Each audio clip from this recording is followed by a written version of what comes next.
Hello and welcome all. हम लोग discuss कर रहे हैं असिस्टेंट आर्किटेक्ट की। बेसिकली हमने इससे पहले दो वीडियो में डिस्कस करा था कुछ जो इनिशियल टॉपिक्स थे उसको। आज के इस वीडियो में एक बार ओवरव्यू देना चाहता हूं मैं कि किस तरह के क्वेश्चंस आते हैं बेसिकली असिस्टेंट आर्किटेक्ट में, और including all the subject in civil engineering.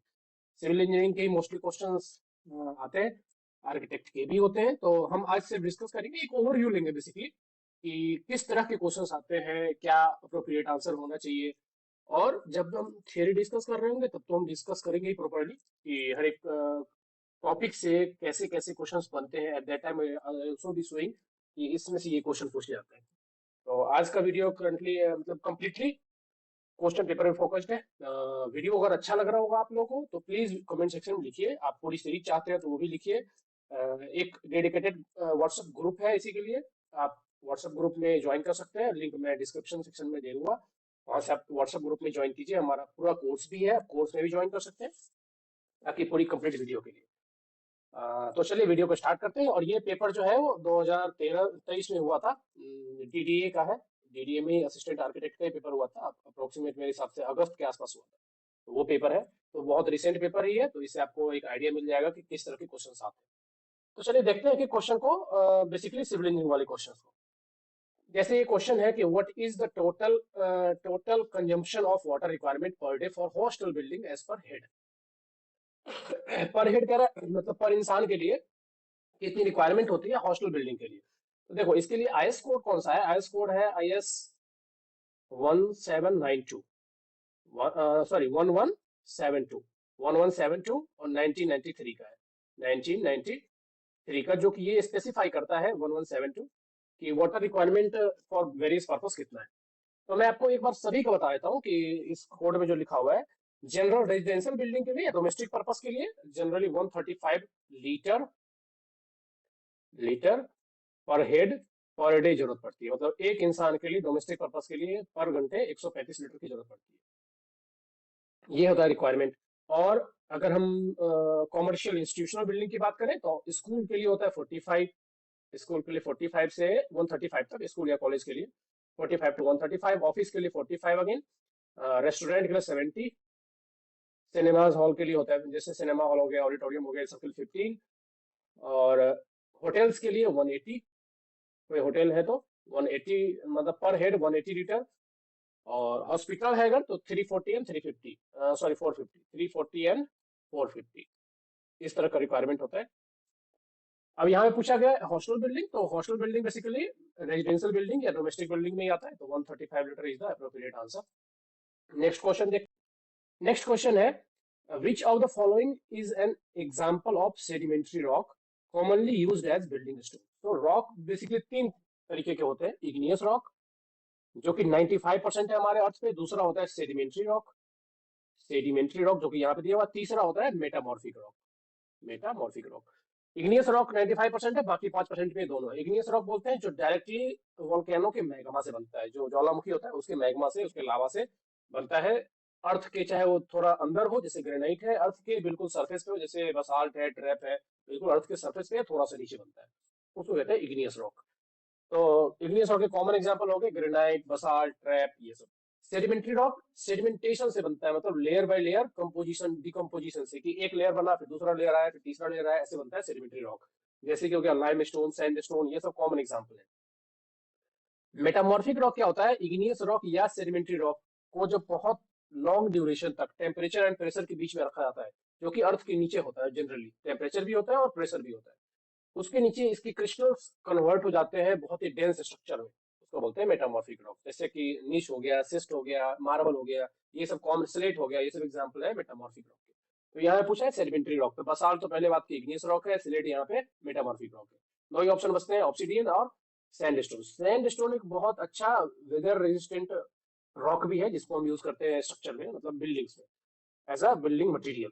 तो यहाँ पे सैंडस्टोन आएगा, क्योंकि यहाँ पूछा है कि कौन सा ऐसा एग्जांपल है सेडिमेंट्री रॉक का जो कि कॉमनली यूज होता है बिल्डिंग स्टोन में। Sandstone because it's highly resistance to weather. Next question देखते हैं।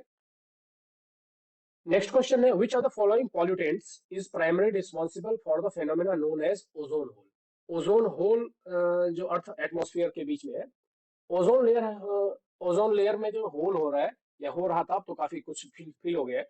तो उसके लिए कौन सा पोल्यूटेंट सबसे ज्यादा जिम्मेदार है? तो देखो, जनरल पोल्यूटेंट में क्या क्या आता है? सॉक्स आता है, मतलब सल्फर डाइऑक्साइड, ट्राइऑक्साइड, ये सब नॉक्स आता है, नाइट्रोजन डाइऑक्साइड, ट्राइऑक्साइड ऐसे, और कार्बन मोनोऑक्साइड आता है, सीओ। उसके बाद आता है जो मेन कम वॉक है, या फिर आप पेन भी ले सकते हैं, पेन हो गया। ये सब पॉल्यूटेंट्स हैं जो कि इन्वायरमेंट को पॉल्यूट करते हैं। बट ओजोन लेयर में जो मेन है, क्लोरोफ्लोरोकार्बन, CFC। और ये बेसिकली कहाँ से हीट होता है? रेफ्रिजरेटर एंड फ्रिज से। क्योंकि जो इसमें क्लोरीन अमाउंट होता है, क्लोरीन क्या करता है? चेन बनाता है। एक क्लोरीन का एटम चेन के थ्रू, मतलब चेन अपने आप से रिप्लिकेट करता रहता है और बहुत सारे O3, ओजोन लेयर को, O3 को डिप्लीट करता है, मतलब वो खत्म करता जाएगा। इसलिए बहुत हार्मफुल है। थोड़ा सा क्लोरीन मतलब चेन बना बना के बहुत सारे ओजोन को फिनिश कर देता है, इसलिए ओजोन लेयर खत्म होता है। CFC निकलता है कहाँ से? रेफ्रिजरेटर या फिर AC से। तो प्रोटोकॉल आया था एक साथ में, जो हमने 1980 के आसपास किया था, मॉन्ट्रियल प्रोटोकॉल है मेरे हिसाब से। उसमें क्या किया था कि CFC जो जितने भी आइटम्स है उसको HCFC से रिप्लेस करो, ताकि कम एमिशन हो सके CFC कंपाउंड का। तो आंसर आएगा इसमें CFC। CFC is the only pollutant which is highly responsible for the ozone layer depletion. आगे बढ़ते हैं, नेक्स्ट क्वेश्चन देखते हैं। नेक्स्ट क्वेश्चन है, as per IS code 875 minimum impose load on roof truss shall be how much?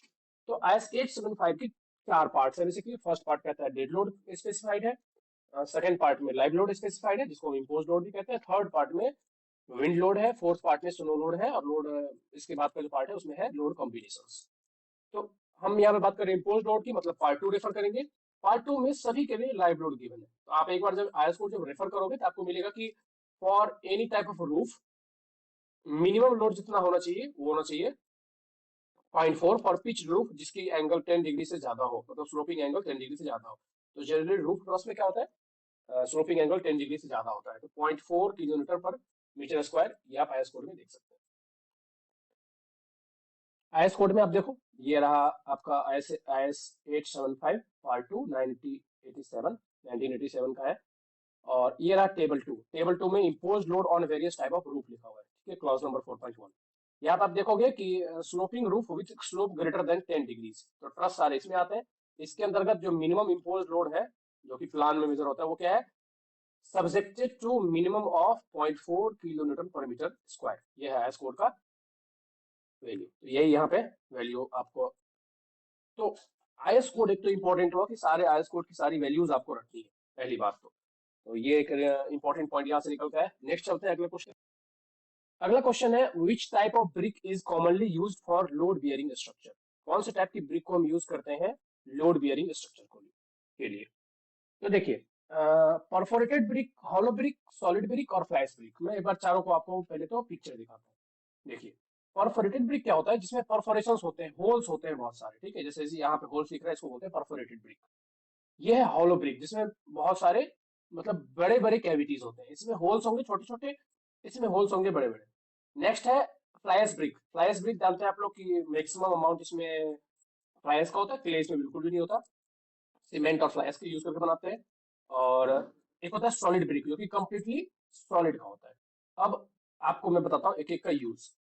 Perforated brick जिसमें छोटे छोटे holes होते हैं, इसका काम होता है इंसुलेशन के लिए, हाईली इंसुलेशन, जैसे साउंड इंसुलेशन करना है, हीट इंसुलेशन के लिए बनाना है, आपको बिल्डिंग बनाना है, तो परफोरेटेड ब्रिक का यूज करते हैं। और ये लाइट वेट भी हो जाता है।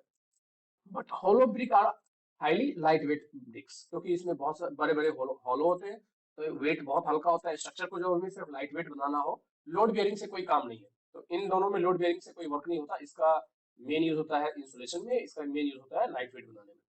और fly ash brick nowadays are very much used. ये अगेन लोड बेयरिंग हो सकता है बट इतनी स्ट्रेंथ नहीं होती है, डिपेंड करता है आप किस ग्रेड का बनवा रहे हैं। आप फ्लाइस ब्रिक M30 भी बनवा सकते हैं, ऐसी कोई दिक्कत नहीं है, बहुत हाई स्ट्रेंथ का भी बनता है। बट फ्लाइस ब्रिक लोग जनरली यूज कर रहे हैं सस्टेनेबल प्रोडक्शन के लिए, बिकॉज इसमें क्ले का यूज नहीं हो रहा है, इसको बर्न करने की जरूरत नहीं पड़ती है, जो सस्ता पड़ता है एक तो, प्लस लाइट वेट भी होता है। वेट भी अगेन डिपेंड करता है, अगर आप हाई ग्रेड का बनवा रहे हैं तो वेट तो कम नहीं होगा।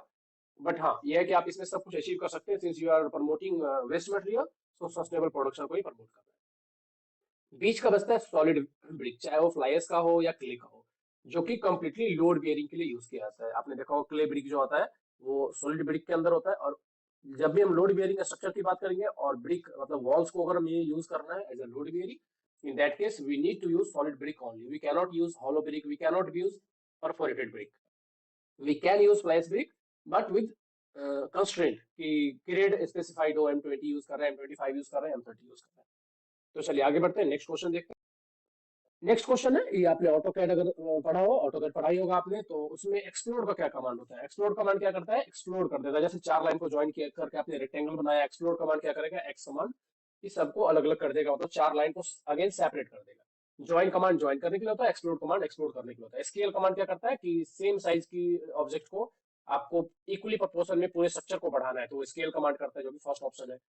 ज्वाइन कमांड अगेन ज्वाइन करने के लिए, रिमूव डुप्लीकेट तो डुप्लीकेट कमांड होता है इसके लिए। और एक्सप्लोर क्या करता है? To break down complex object into individual components, ये एक्सप्लोर कमांड होता है। आगे बढ़ते हैं, नेक्स्ट क्वेश्चन कह रहा है which type of support are commonly located at one end of long bridges. कि लॉन्ग जो ब्रिज होते हैं उसमें कौन से टाइप का सपोर्ट लगाया जाता है? ठीक है, कौन से टाइप का सपोर्ट जनरली यूज किया जाता है? पिन सपोर्ट किसको बोलते हैं? जो हिंज सपोर्ट होता है, मतलब सिर्फ उसके ऊपर रखा होता है, आपको वर्टिकल रिएक्शन देखने को मिलेगा बट रोटेशन में कोई रेजिस्टेंस नहीं होता। रोलर सपोर्ट होता है एक तरफ और एक तरफ हिंज सपोर्ट, इसको बोलते हैं हिंज सपोर्ट। मतलब हिंज सपोर्ट अलाउ करता है रोटेशन को बट ट्रांसलेशन को अलाउ नहीं करता। रोलर सपोर्ट ट्रांसलेशन को अलाउ करता है, मतलब रोलर सपोर्ट में सिर्फ एक रिएक्शन होगा, वर्टिकल रिएक्शन। हिंज सपोर्ट में दो रिएक्शन होते हैं, हॉरिजॉन्टल एंड वर्टिकल, मतलब ये मूवमेंट अलाउ नहीं करता, रोटेशन अलाउ करता है। फिक्स सपोर्ट में तीनों रिएक्शन होते हैं, हॉरिजॉन्टल, वर्टिकल और रोटेशन, तीनों को रिस्ट्रेन करता है। और स्लाइडिंग में सिर्फ और सिर्फ, जैसे स्लाइडिंग हो गया और रोलर हो गया, इसमें रोलर में अगेन रोलर्स लगे होते हैं, तो मतलब किसी एक फिक्स डायरेक्शन में जाने के लिए। और स्लाइडिंग कहाँ यूज करते हैं? डोर वगैरह में स्लाइडिंग यूज करते हैं। तो कह रहा है कि हमें ब्रिज में कौन सा लगाना चाहिए? ब्रिज में हम रोलर सपोर्ट ही लगाते हैं, फिक्स सपोर्ट नहीं लगाते, बिकॉज जो ट्रैफिक मूवमेंट होती है, तो ट्रैफिक मूवमेंट को अगर हम रिस्ट्रेन कर देंगे, ट्रैफिक मूवमेंट लॉन्गिट्यूडल डायरेक्शन में लगाता है, मतलब हॉरिजॉन्टल डायरेक्शन में, अगर ब्रिज को हम फुल्ली कंस्ट्रेंट कर देंगे तो क्या हो जाएगा? ब्रेक हो जाएगा, जहाँ पे ज्वाइंट है वो ब्रेक हो जाएगा। तो हम जानबूझ के रोलर सपोर्ट या हिंज सपोर्ट लगाते हैं ताकि उस मूवमेंट को थोड़ा अलाउ कर सके और क्रैक डेवलप ना हो ज्वाइंट्स पे। तो roller support are the support that are being used at the long bridges. आगे बढ़ते, कह रहा है कि नॉइज लेवल डेसिबल में हॉस्पिटल बिल्डिंग के लिए कितना एक्सेप्टेबल है। तो मैं आपको सभी जोन का अलग अलग बता देता हूँ। आईएस कोड जो है इसके लिए, जो ये स्पेसिफाई करता है नॉइज 4954 1994, कि कितना शोर शराबा अलाउड है, कितना नॉइज लेवल अलाउड है। तो सबसे पहले आता है रेजिडेंशियल बिल्डिंग। रेजिडेंशियल के लिए ये है 55 डेसिबल से लेके 45 डेसिबल। 55 डेसिबल डे टाइम में अलाउड है और नाइट में 45 रेजिडेंशियल के लिए। कॉमर्शियल के लिए, अगर हम कॉमर्शियल के लिए देखें तो 65 डे टाइम के लिए और 55 नाइट टाइम के लिए। सिमिलरली इंडस्ट्रियल की बात करें तो इंडस्ट्रियल में 75 डे टाइम के लिए और 70 नाइट टाइम के लिए। और साइलेंस जोन, इसके अलावा जितने भी साइलेंस जोन आते हैं उसमें 50 डेसिबल दिन के लिए और 40 डेसिबल नाइट के लिए। तो hospital building generally silence zone में हम कंसिडर करते हैं, तो ये आएगा 50 टू 40। मतलब इसमें जो बेस्ट ऑप्शन मुझे दिख रहा है वो है ये ऑप्शन नंबर 1। नेक्स्ट आते हैं हम लोग, नेक्स्ट क्वेश्चन देखते हैं। What percentage of rural households have access to toilet according to census 2011? जो सेंसस 2011 में हुआ था उसके अकॉर्डिंग कितने परसेंट रूरल्स हैं जिनके पास टॉयलेट की एक्सेस है? तो ये आप सेंसस का डेटा देख सकते हैं। सेंसस डेटा में क्लियरली मेंशन है 30.7% ऐसे रूरल, मतलब जो ग्रामीण एरिया है, उन हाउस होल्ड्स हैं जिनके पास टॉयलेट का डायरेक्ट एक्सेस है, बाकी लोग ओपन डेफिकेशन में जाते हैं। नेक्स्ट क्वेश्चन देखते हैं। तो ये करंट अफेयर का बेसिकली ऐसे क्वेश्चंस है जो आते रहते हैं, ठीक है, करंट अफेयर के, क्योंकि 2011 के बाद का जो 21 में होना था उसका अभी तक डेटा आया नहीं अपने पास, तो 2021 के सेंसस से डेटा पूछ सकते हैं। नेक्स्ट क्वेश्चन है what is the concept of net zero energy in the building in India? Net zero energy का क्या मतलब है? तो कह रहा है कि नेट जीरो का मतलब कि अब जैसे कि आजकल आप देखते होंगे कि सोलर एनर्जी, सोलर पैनल लोग छत पे लगाते हैं, तो उससे क्या होता है? आप क्रिएट भी कर रहे हो, डायरेक्टली लाइन में ग्रिड में प्रोवाइड भी कर रहे हो और यूज भी कर रहे हैं। नेट जीरो का मतलब जितना आप यूज कर रहे हैं उतना ही आप रिन्यूएबल सोर्स है। रिन्यूएबल सोर्स मतलब जैसे सन हो गया, विंड हो गया, वाटर हो गया, ऐसे सोर्सेस है जो कि कंजम्पशन नहीं हो रहा किसी चीज का, किसी रिसोर्स का हम परमानेंट कंजम्पशन नहीं कर रहे हैं, उसको बोलते हैं नॉन रिन्यूएबल रिसोर्स यूज नहीं कर रहे हैं। तो रिन्यूएबल रिसोर्स को यूज करके जितना आप कंजम्पशन कर रहे हो उतना ही आप सप्लाई भी कर रहे हो, उसको बोलते हैं नेट जीरो। तो ऐसे पे जोड़ दिया जा रहा है ताकि नेट जीरो का मतलब डिपेंडेंसी खत्म हो जाएगी नॉन रिन्यूएबल रिसोर्सेज पे। नेट जीरो बोलते हैं building that uses equal the amount of renewable energy created on the site annually. मतलब जितना आप कंजम्पशन कर रहे हैं उतना ही आप क्रिएट भी कर रहे हैं, उतना आप जनरेट भी कर रहे हैं। आगे बढ़ते हैं। नेक्स्ट क्वेश्चन है कंपास। Compass surveying suitable where is the main consideration. Compass surveying क्या होता है, जहां पे हम कंपास से एंगल मेजरमेंट करते हैं, मतलब ऑब्जेक्ट की डिटेलिंग को ड्रॉ करने के लिए हम कंपास यूज करते हैं। कंपास क्या करता है, बेसिकली एंगल्स मेजर करता है, चाहे वो प्रिज्मेटिक कंपास हो या सर्वेयर कंपास हो, दोनों है। एक डब्ल्यूसीबी पे बेस्ड है, कोडेंटल बेरिंग पे बेस्ड है। तो कहता है कि कंपास सर्विंग कहाँ के सुटेबल है एंगल मेजरमेंट के लिए। एंगल मेजरमेंट के लिए हम थोड़ालाइट टोटल सेशन भी यूज करते हैं, बट कंपास सर्विंग कहाँ पे यूज है, जहाँ पे यूज मिलता है। क्या कह रहा है, पहला है the areas hidden from the public view, इससे कोई मतलब है नहीं इसका। दूसरा है एक्यूरेसी, तीसरा है हाइट, चौथा है सस्पेक्टेड लोकल अट्रैक्शन।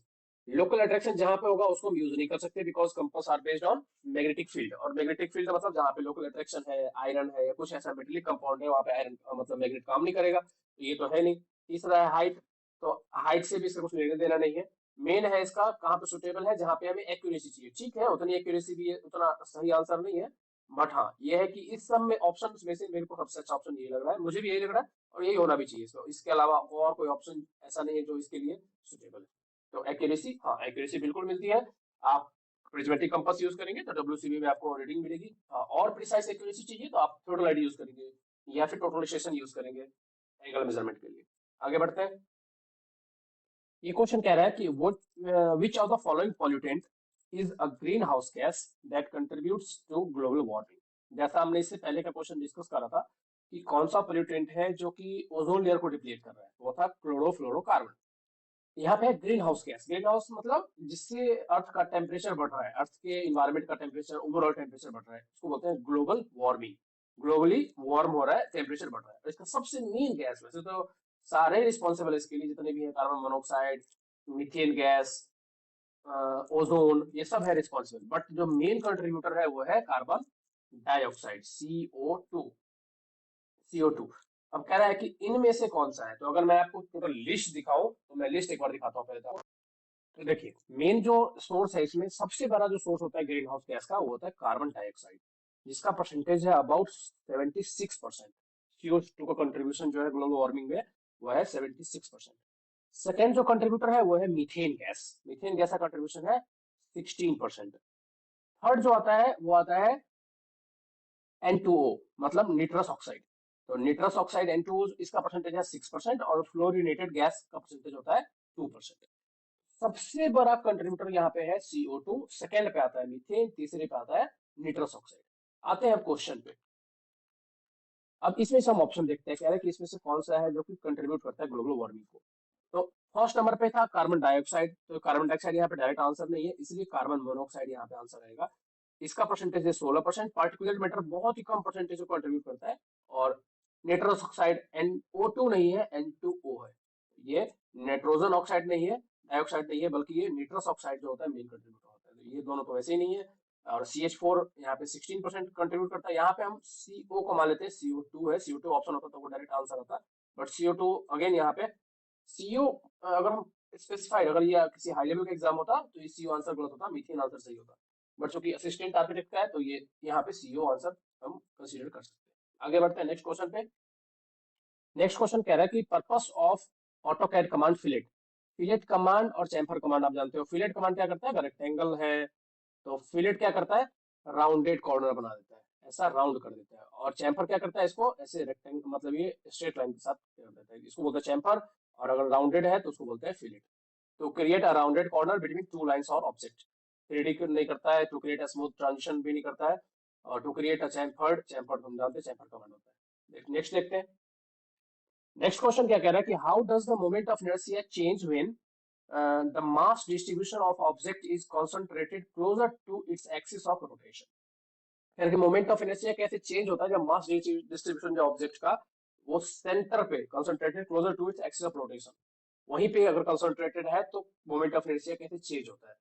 तो देखो, moment of inertia basically mr square होता है। फॉर्मूला अगर हम देखें तो sigma of M R square. Mass तो फिक्स है और आर स्क्वायर के डायरेक्टली प्रोपोर्शनल होता है। मतलब आर स्क्वायर जितनी डिस्टेंस पे सेंटर ऑफ एक्सिस जहां से रोटेशन हो रहा है वहां से जितनी दूर पे मास डिस्ट्रीब्यूटेड है उतना ही ज्यादा होता जाएगा मोमेंट ऑफ इनर्शिया। जितनी कम डिस्टेंस पे सिचुएटेड है मास उतना ही मोमेंट ऑफ इनर्शिया घटता जाएगा।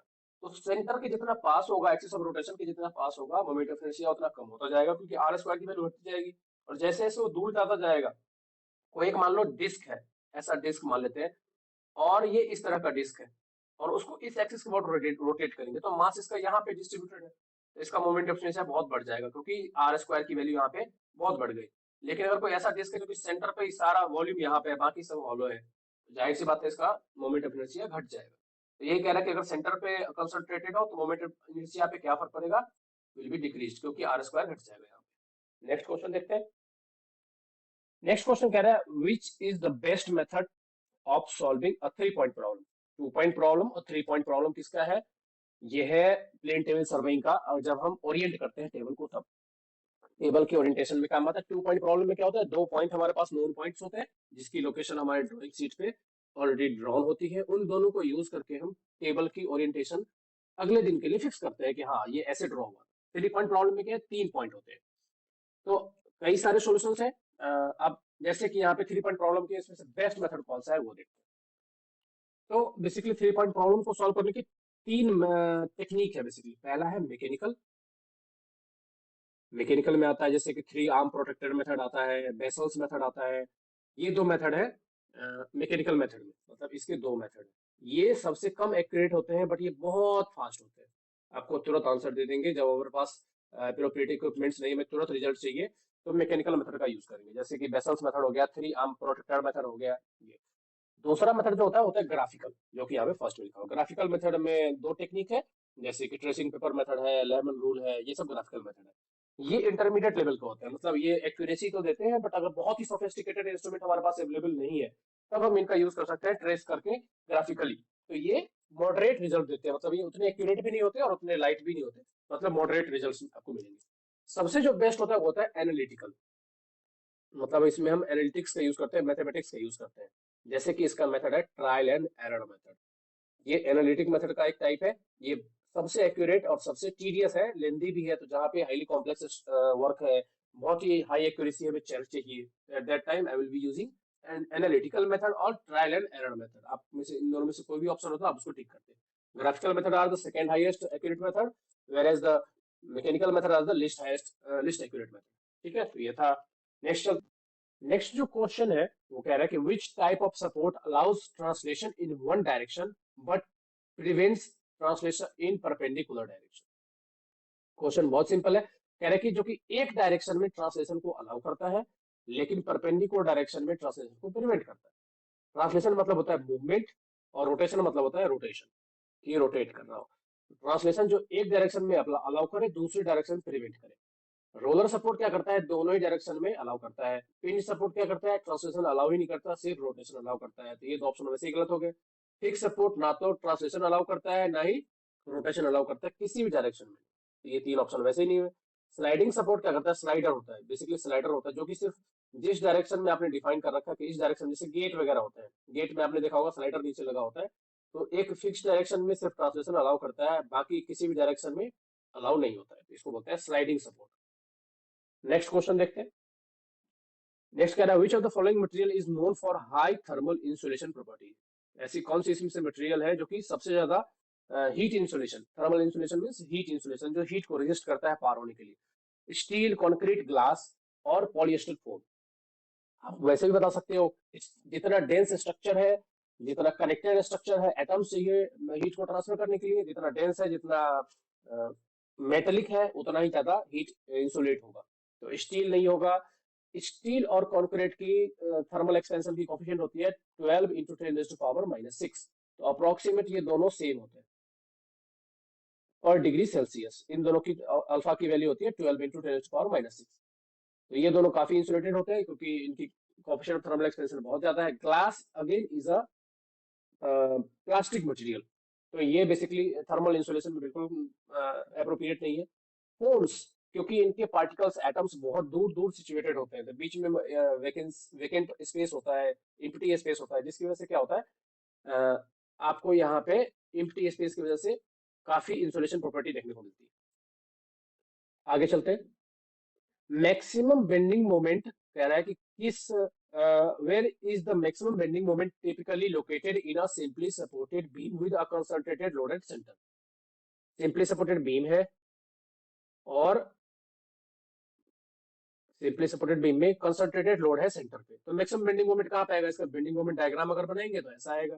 तो जहां पे भी लोड है, ये लोड चाहे सेंटर में हो चाहे कहीं पे भी हो, अगर सिंपली सपोर्टेड बीम है और कंसंट्रेटेड लोड है, तो कंसंट्रेटेड लोड जहां पे भी होगा वहीं पे आएगा क्या? Maximum bending moment. ठीक है, तो आपको क्या ध्यान रखना है कि सिंपली सपोर्टेड बीम है या फिर फिक्स सपोर्ट है।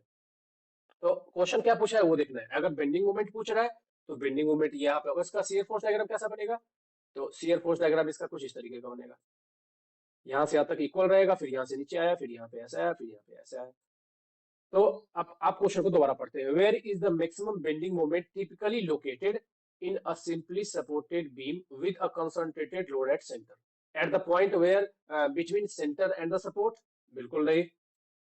Eight the centre of the beam, yes, मेरे हिसाब से इसका ये ऑप्शन गलत है, क्योंकि मैक्सिमम बेंडिंग मोमेंट सिर्फ और सिर्फ वहीं पे आएगा सिंपली सपोर्टेड बीम में जहां पे लोड सिचुएटेड है। ये ऑप्शन इसका गलत है। ये ऑप्शन आएगा इसका eight the centre of the beam, मतलब जहां पे लोड है वहीं पे। चूंकि लोड यहाँ पे सेंटर पे दिया हुआ है तो बेंडिंग मोमेंट डायग्राम इसका ऐसे बनेगा।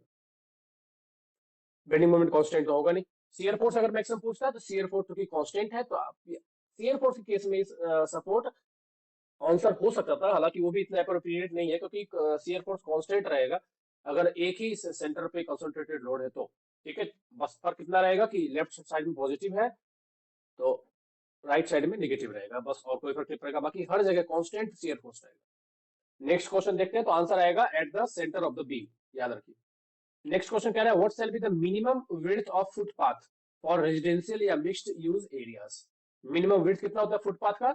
1.8 मीटर। ये अगेन वैल्यू है, याद कर लीजिए इसको। कह रहा है which type of which of the following process in a sewage treatment is responsible for the removal of nitrogen and phosphorus compound। Nitrogen and phosphorus ये काफी हाईली मतलब कॉम्प्लेक्स कंपाउंड होते हैं। तो तीन तरह के सीवेज में ट्रीटमेंट होता है, primary, secondary and tertiary. Primary मतलब स्क्रीनिंग वगैरह होता है, ये जो बड़े बड़े पार्टिकल्स हैं जैसे कि कोई ट्री है, प्लांट है, डेड बॉडीज है, इन सबको हटाने के लिए प्राइमरी होता है। सेकेंडरी में क्या होता है? जैसे कि सेडिमेंटेशन, स्किमिंग, ये सब होता है सेकेंडरी में। और टर्सरी में क्या होता है? डिकम्पोजिशन, कंप्लीटली डिकम्पोजिशन करते हैं। तो डेटरिफिकेशन प्राइमरी ट्रीटमेंट, सेकेंडरी ट्रीटमेंट इसमें नहीं आएगा, आएगा क्या? Tertiary treatment. तो जितने भी सॉल्यूबल कंपाउंड या हाईली कॉम्प्लेक्स कंपाउंड होते हैं उनको डिकम्पोजिशन के थ्रू, चाहे एरोबिक हो चाहे एनएरोबिक हो, इन दोनों ऑप्शन से हम हटाते हैं, जो कि टर्सरी ट्रीटमेंट के अंदर आता है।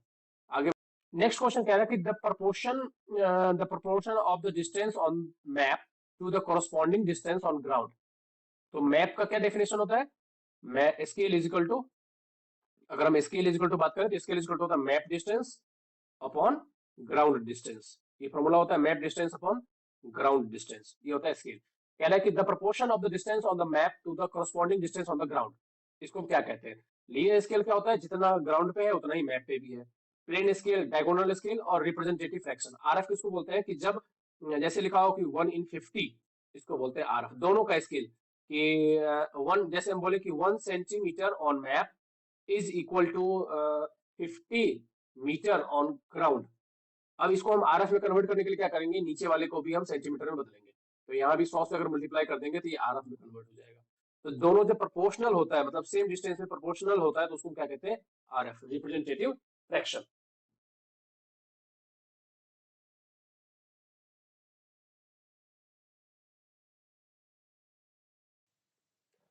नेक्स्ट क्वेश्चन कह रहा है कि which of the following is not a common type of stone used as a building material. इनमें से कौन सा बिल्डिंग मटेरियल है जो कि कॉमनली यूज नहीं होता है? Gypsum, granite, limestone and marble. हम सभी जानते हैं कि इन तीनों का यूज हम करते हैं फ्लोरिंग के लिए। फ्लोरिंग के लिए हम तीनों का यूज करते हैं। और जिप्सम किस में काम में आता है? जिप्सम रिटार्डेशन की तरह यूज होता है सीमेंट बनाने के लिए। जिप्सम भी अगेन एक सेडिमेंट्री रॉक ही है, but granite, limestone and marble, इनका यूज हम किस में करते हैं? फ्लोरिंग में, रूफ कवरिंग में।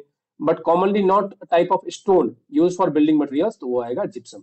Gypsum is also stone, sedimentary rock है, बट इसका हम यूज करते हैं सीमेंट में बनाने के लिए, रिटार्डर के लिए। आगे बढ़ते हैं। Which type of line is commonly use for dimension line in technical drawings.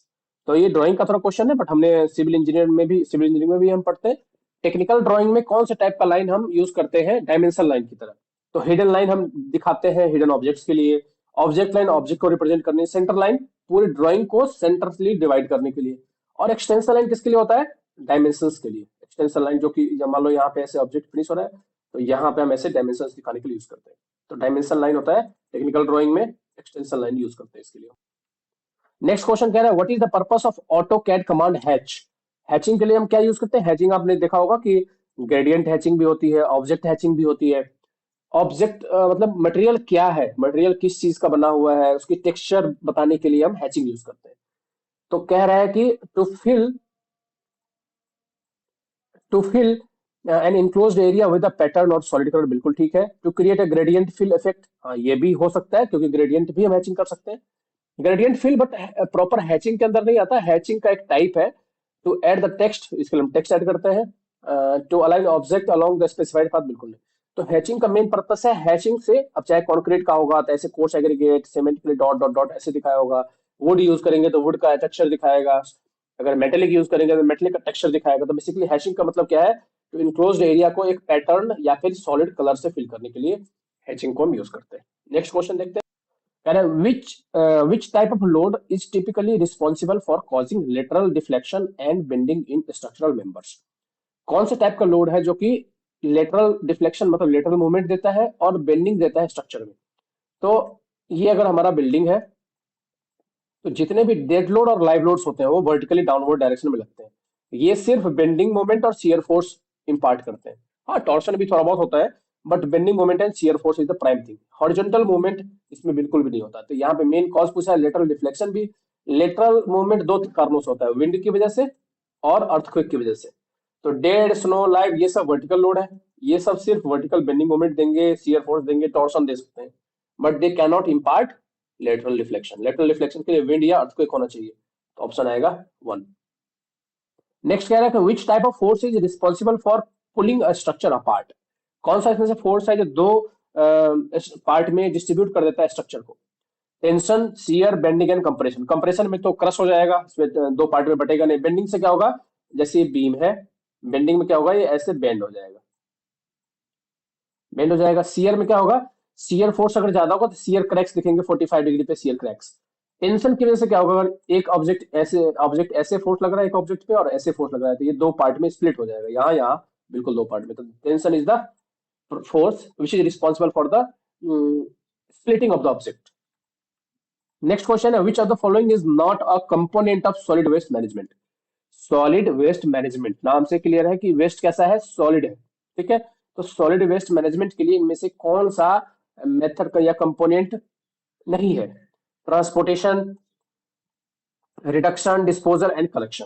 तो सॉलिड वेस्ट को कलेक्शन करते हैं, बिल्कुल करते हैं, डिस्पोज करते हैं, बिल्कुल करते हैं, ट्रांसपोर्ट करके। तो सबसे पहला काम क्या होता है, collection, transportation and then disposal. ये तीन प्रोसेस होता है। रिडक्शन का काम सॉलिड वेस्ट में नहीं होता, ये ऑर्गेनिक कंपाउंड में होता है, इसलिए रिडक्शन कंपाउंड इसमें नहीं आएगा, ये इसका एक कंपोनेंट नहीं है। नेक्स्ट क्वेश्चन कह रहा है कि ये थोड़ा मटेरियल से रिलेटेड है बट ये पूछे जाते हैं कई बार। Which of the following sewer pipe material. तो सीवर पाइप बहुत सारे मटेरियल से मिलकर बनता है। Offer the highest resistance to chemical corrosion and commonly used in industrial waste water application. तो वेस्ट पे डिपेंड करता है कि किस टाइप का वेस्ट है, उसी के आधार पे मटेरियल डिसाइड किया जाता है कि कौन से मटेरियल का सीवर पाइप होगा। तो कह रहे हैं कि ऐसा कौन सा मटेरियल यूज करते हैं जो कि केमिकल वेस्ट को कैरी करने के लिए यूज होता है। पीवीसी है पहला, पॉलीविनाइल क्लोराइड, दूसरा है कंक्रीट, तीसरा है हाई डेंसिटी पॉलीथिलीन जिसे हम एचडीपी कहते हैं, और तीसरा है कास्ट, चौथा है cast iron.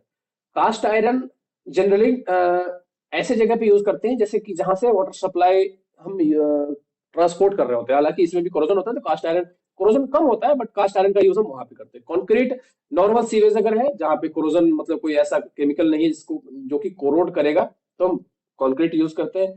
PVC general sewage sewer को जैसे डोमेस्टिक सीवेज है इनको कैरी करने के लिए। बाकी हाई डेंसिटी पॉलीथिलीन एचडीपी जिसे हम कहते हैं, इसको हम कहाँ पे यूज करते हैं, जहाँ पे बहुत ही केमिकली रेजिस्टेंस प्रोवाइड करना हो तो हम एचडीपी यूज करते हैं। एचडीपी पाइप मटेरियल मैं आपको दिखाता हूँ कैसा होता है। HDPE पाइप कुछ इस तरह का होता है, जो ये दिख रहा है आपको, ये है HDPE पाइप। तो इन पाइपों का यूज करते हैं जनरली सीवेज, उन सीवेज को कैरी करने के लिए जिसमें एसिडिक रिएक्शन बहुत ज्यादा हो, एसिडिक कंटेंट बहुत ज्यादा हो, जैसे कि इंडस्ट्रियल वेस्ट को। आगे बढ़ते हैं। क्वेश्चन कह रहा है कि which force is responsible for causing deformation और डिस्प्लेसमेंट इन अ स्ट्रक्चर। कौन सा फोर्स है जो कि स्ट्रक्चर के अंदर डिस्प्लेसमेंट या डिफॉर्मेशन, डिफॉर्म मतलब शेप चेंज हो जाना, डिस्प्लेस मतलब शेप चेंज नहीं होगा, आगे पीछे डिस्प्लेस हो जाएगा, दोनों में अंतर है। तो कह रहा है कि कौन सा फोर्स है जो कि डिफॉर्मेशन और डिस्प्लेसमेंट या इन दोनों में से कोई भी एक कॉज करता है। Residual force, static force, applied force और डायनामिक फोर्स। तो डायनामिक फोर्स क्या हो गया कि ऐसा फोर्स जो लग रहा है और कॉज भी कर रहा है, मतलब उसमें मोशन कॉज कर रहा है। अब स्टैटिक फोर्स कौन सा हो गया, जैसे डेड लोड हो गया, लाइव लोड हो गया, सब स्टैटिक फोर्स के अंदर है। रेजिडुअल फोर्स कि जो फोर्स बच गया स्ट्रक्चर में, फोर्स हमने लगाया और हटा दिया, अभी भी उसके अंदर फोर्स बचा हुआ है। जैसे कि ये होता है बेसिकली उसके अंदर, जैसे आपने स्प्रिंग रखा है, या स्प्रिंग के अंदर तो नहीं, बट अगर आपने स्ट्रेन एनर्जी अप्लाई किया और स्ट्रेन एनर्जी को स्टोर रह गया, उसको बोलते हैं रेजिडुअल फोर्स। जो कि हमने यील्ड स्ट्रेंथ के आगे भी अप्लाई किया फोर्स, तो रेजिडुअल फोर्स वहां पे रह जाता है। तो डायरेक्टली अप्लाइड फोर्स जहां पे हम अप्लाई करते हैं, तो चाहे वो टॉर्शन अप्लाई करें, शियर फोर्स अप्लाई करें, या डायरेक्ट एक्सियल फोर्स अप्लाई करें, इन सभी केस में डिफॉर्मेशन डिस्प्लेसमेंट होता है, जिसे हम कहते हैं अप्लाइड फोर्स। आगे बढ़ते हैं। अगेन ये वेरी वेरी इंपॉर्टेंट क्वेश्चन है। Minimum size of street sewer in a flat terrain, flat terrain mean जहां पे स्लोप 3 डिग्री से कम हो। तो मिनिमम साइज कितना होता है स्ट्रीट सीवर का, 200 mm। ये अगेन वैल्यू फिक्स्ड है, ये आपको याद कर लेनी है, इसमें कुछ रॉकेट साइंस नहीं है, इसको याद ही करनी है आपको। नेक्स्ट क्वेश्चन कह रहा है, which of the following method of solid waste management involve the conversion of organic waste into nutrient rich soil amendment through biological decomposition. हम ये वैसे भी करते आ रहे हैं। कहता है कि ऐसा कौन सा सॉलिड वेस्ट मैनेजमेंट का मेथड है जिसमें हम ऑर्गेनिक वेस्ट को, इनऑर्गेनिक की बात नहीं कर रहे, हम ऑर्गेनिक वेस्ट कर रहे हैं, जिसको कि हम न्यूट्रिएंट रिच सॉइल में हम कन्वर्ट करते हैं, जैसे गोबर वगैरह है, तो गोबर है, या फिर कोई फूड वेस्ट है, इन सब चीजों को हम अगर न्यूट्रिएंट रिच में कन्वर्ट कर देते हैं, मतलब एक फर्टिलाइजर की तरह, और फिर हम यूज करते हैं। बट इसमें हम टेक्निक कौन सा यूज करते हैं, बायोलॉजिकल डिकम्पोजिशन। तो लैंड फिलिंग में क्या होता है, वेस्ट को लाके सीधा डाल दो। इंसिनेशन में क्या होता है, हम जलाते हैं। पैरोलाइसिस हो गया एक अनदर मेथड, और लास्ट मेथड है कंपोस्टिंग। तो कंपोस्टिंग जैसे कि हमने गोबर को स्टैक किया बहुत दिनों तक, कंपोस्ट तैयार किया उसका, चाहे वो अर्थ के अंदर, दो मेथड है, इंदौर मेथड है, मद्रास मेथड है। इसके अंदर हम क्या करते हैं, कंपोस्ट तैयार करते हैं अर्थ के अंदर, उसको मतलब ढक के अर्थ के नीचे हम पूरा पैक करके इसको हम कंपोस्टिंग में कन्वर्ट करते हैं, then we can use those in organic waste for the fertiliser, fertiliser की तरह हम यूज करते हैं, उसको बोलते हैं कंपोस्टिंग मेथड। बॉम्बे मेथड है, इंदौर मेथड है, मद्रास मेथड है, ये इसके पॉपुलर मेथड्स हैं। आगे बढ़ते हैं नेक्स्ट क्वेश्चन पे। कह रहा है contour line crossing ridge line. Contour line क्या होता है, कंटूर लाइन होता है इक्वल एलिवेशन को जो लाइन ज्वाइन करे। इक्वल एलिवेशन मीन्स कि अगर हम हाइट देखें, तो हाइट बाइस, जैसे 100 मीटर हाइट की एक लाइन है, तो जहां जहां भी 100 मीटर मुझे मिल रहा है, इन लाइनों को मैं, इन पॉइंट्सों को मैं अगर ज्वाइन करूंगा, तो इसको बोलते हैं contour line. But contour line में सभी की एलिवेशन सेम होती है। दूसरी कंटूर लाइन बनेगी यहाँ पे, इसकी एलिवेशन मान लेते हैं कि 110 मीटर है, तो ये कहलाता है कंटूर लाइन। तो एक लाइन में एलिवेशन हमेशा सेम होता है। Contour line crossing the ridge line, क्या कह रहा है कि क्रॉस क्या कर रहा है, cross ridge line. Ridge line क्या होता है, टॉप मोस्ट लाइन। इसके नीचे मतलब ये जो पहाड़ी है, इसके नीचे ऐसे ऐसे, इसके नीचे कम एलिवेशन है, इधर भी कम एलिवेशन है, और ये बेसिकली बीच से एक रिज लाइन जाती है जो कि सबसे टॉप मोस्ट एलिवेशन पे होती है। तो कह रहा है कि कंटूर लाइन जो कि क्रॉस कर रहा है, और रिज लाइन को कितने डिग्री पे क्रॉस करती है, तो ये 90 डिग्री पे क्रॉस करती है। रिज लाइन को कंटूर लाइन कहाँ पे क्रॉस करती है, 90 डिग्री पे बिल्कुल। तो ये जैसे कंटूर लाइन है, तो बीच से यहाँ पे रिज लाइन जा रहा होगा, यहाँ पे रिज लाइन जा रहा होगा। अभी तो आएगा कि रिज से इधर भी 80 है, तो इधर भी 80 है, इधर भी 70 है, तो इधर भी 70 है, तभी तो बीच में हाईएस्ट पॉइंट मिलेगा हमें। तो ये 70 ऐसे ज्वाइन करेगा, ऐसे ज्वाइन करेगा। तो ये हो गया 90 डिग्री पे, ये दोनों मर्ज करते हैं, 90 डिग्री पे क्रॉस करते हैं। नेक्स्ट क्वेश्चन पे को देखते हैं। नेक्स्ट क्वेश्चन कह रहा है कि एक सेकंड। नेक्स्ट क्वेश्चन कह रहा है, which of the following organisations in India is responsible for formulating and implementing harmonised guidelines and standard for universal accessibility. Universal universal accessibility या स्पेसिफिकेशंस हो गया, ये सब काम किसका है, BIS का, ब्यूरो ऑफ इंडियन स्टैंडर्ड्स का। वो क्या करती है, स्पेसिफिकेशन बिल्ड करती है डिजाइनर के लिए, स्पेशली सिविल इंजीनियर्स के लिए, सिविल डिजाइनर के लिए, कि कितनी स्पेसिफिकेशंस होनी चाहिए मतलब ये चीज कितनी लेंथ की होनी चाहिए, लोड कितना होना चाहिए, मिनिमम कितना, मैक्सिमम पानी के अंदर कितना क्लोरीन होना चाहिए, कितना फ्लोराइड होना चाहिए, कितना सल्फर होना चाहिए, ये सब स्पेसिफाई करना किसका काम है? बीआईएस का, ब्यूरो ऑफ इंडियन स्टैंडर्ड, जिसका हेडक्वार्टर नई दिल्ली में, मानक भवन में। इसके कोड्स होते हैं, जैसे हम बात कर रहे हैं आईएस कोड, तो ये सब कौन पब्लिश करता है? Bureau of Indian standard. तो ये था कुछ सिविल इंजीनियरिंग के क्वेश्चंस। इसके बाद जो जितने क्वेश्चंस हैं वो रीजनिंग एप्टीट्यूड के क्वेश्चंस हैं। तो मैंने ऑलमोस्ट जितने भी सिविल इंजीनियरिंग के क्वेश्चंस थे मैंने सब एक बार कवर करवा दिया आपको। इससे आपको आइडिया मिल गया होगा कि किस तरह के क्वेश्चंस आते हैं, किस लेवल के आते हैं। लेवल्स बहुत बेसिक होते हैं, बहुत बेसिक बेसिक आपको जानकारी चाहिए। I will be covering all theory portion, जिससे आप ये सारे क्वेश्चंस बहुत आसानी से कर पाएंगे। मैं आपको प्रैक्टिस भी करवाऊंगा क्वेश्चंस की, जैसे जैसे हम थियरी पढ़ रहे होंगे उसके साथ साथ में क्वेश्चंस भी डिफरेंट डिफरेंट एग्जाम्स में जो आए हुए हैं वो भी करवाऊंगा स्पेशली, और जो बिहार में आए हुए हैं वो भी मैं आपको साथ में कवर करवाऊंगा। तो वो भी हम देखते हुए चलेंगे। तो वीडियो अच्छा लगा हो तो कमेंट सेक्शन में लिखिए, और ग्रुप को ज्वाइन कीजिए ताकि आपको रेगुलर अपडेट्स मिलते रहे। हमारा फुल कोर्स भी लॉन्च हो रहा है, तो आप कोर्स ज्वाइन कर सकते हैं अगर आपको फुल कोर्स में इंटरेस्टेड है। तो फुल कोर्स ज्वाइन कीजिए ताकि आप अच्छी तरह से, मैं आपको मटेरियल भी प्रोवाइड करवाऊंगा, प्लस आपको वन टू वन सपोर्ट भी किया जाएगा कि जो भी आपके डाउट्स हैं, जहाँ पे आपको दिक्कत आ रही है, फुल स्टडी मटेरियल भी मिलेगा और फुल सपोर्ट भी मिलेगा। तो थैंक यू ऑल, मिलते हैं नेक्स्ट वीडियो में। Thank you.